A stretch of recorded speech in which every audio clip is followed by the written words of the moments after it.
Dark Secrets of Jack Sparrow, and I guess he knows yours. Does he ever surprise you? Has he surprised you lately? He's definitely surprised me in moments, you know, while sort of in the midst of the process, you know, in the middle of a scene and whatnot. No, we kind of know each other's thoughts for sure, but he has surprised me in a sort of spontaneous, you know, moment. Can you think of sort of things? I wonder if you suddenly come out with something and think, you know, that's all him, it's not me. Oh, it happens a lot. I mean, I couldn't. It'd be very difficult to be to be specific. Yeah, I can't think of one specific moment, but I mean, it does happen a lot. There was a lovely shock, surprise about the first film, and obviously that shock or surprise is gone. But what do you think the third film has that will give us a surprise, will give us a shock, be something unexpected? What's unexpected about the third film? I think too for I mean, although I think it's you know, stands on its own very well as you know, as a good film, I think that 2 had a greater responsibility than 1 or 3 do, in the sense that it was the sort of glue that, you know, and 3 feels like to me that it's closer in tone to 1.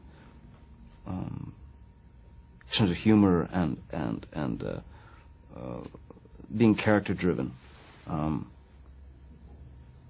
but I will say the special effects in 3 and some of the sequences, you know, the more sort of heightened sequences, definitely far surpass the work that was done on 1 or 2. It's pretty intense. Maelstrom sequence. I mean, none of us have seen this, but there's this Maelstrom sequence which is being talked about. Is that on a bigger scale? I mean, how would you describe that scale? On what scale is it? I'm not sure it can get bigger than that. I mean, it's just enormous. It's just, you know, what I have seen, I've seen bits and pieces of the Maelstrom sequence, and it's staggering. It's a staggering piece of work. Gore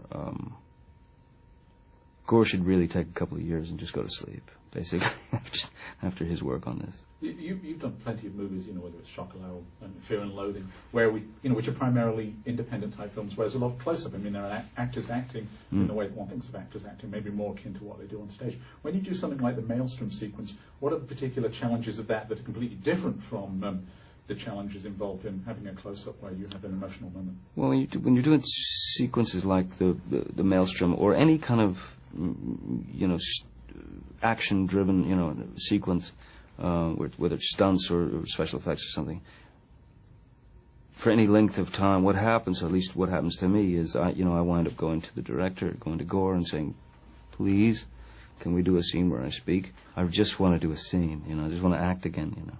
Because you find yourself in, you know, where it takes like 8 hours to capture a moment that's going to last for, you know, a quarter of a second or half a second on screen, that kind of thing.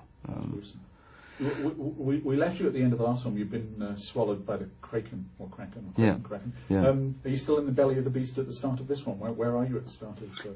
Yeah, I mean, presumably, yeah. Well, you know, once down the gullet of the Kraken,